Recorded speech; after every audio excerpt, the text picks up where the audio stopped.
कसाई ने एक जोरदार वार किया और औरत को बीच से दो हिस्सों में बांट दिया।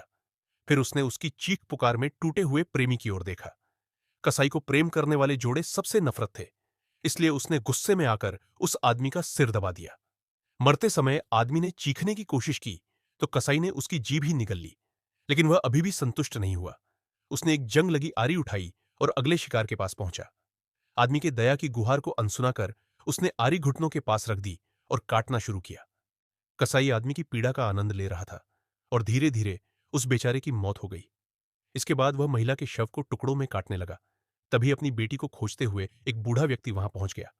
वह घबराकर मेज के नीचे छिप गया, लेकिन कसाई को आसपास किसी के होने का एहसास हो गया। बूढ़े ने जल्दी से कोई चीज फेंककर उसका ध्यान भटकाया और फिर अपनी बंदूक लेने भागा। वह लौटा तो देखा कि मेज पर पड़ी लाश उसकी ही बेटी थी। कसाई समझ गया कि उसे धोखा दिया गया है। उसने गुस्से में कुल्हाड़ी उठा ली और चारों तरफ वार करने लगा। बूढ़ा जोर से पसीना बहाता हुआ डर के मारे सांस रोककर छिपा रहा। आखिरकार जब खतरा टल गया, उसका दिल अभी भी डर से कांप रहा था। अंत में बूढ़ा और उसकी बेटी मृत्यु में एक हो गए। यह दृश्य देखकर बूढ़े का बड़ा बेटा गुस्से में पागल हो गया। वह सीधा कसाई से भिड़ गया। जब कसाई ने खेल खत्म करने के लिए फिर से कुल्हाड़ी उठाई, तो उस मजबूत आदमी की पत्नी ने बंदूक से सारे गोले दाग दिए। चाहे कसाई कितना भी ताकतवर था, इतनी गोलियों का सामना नहीं कर पाया।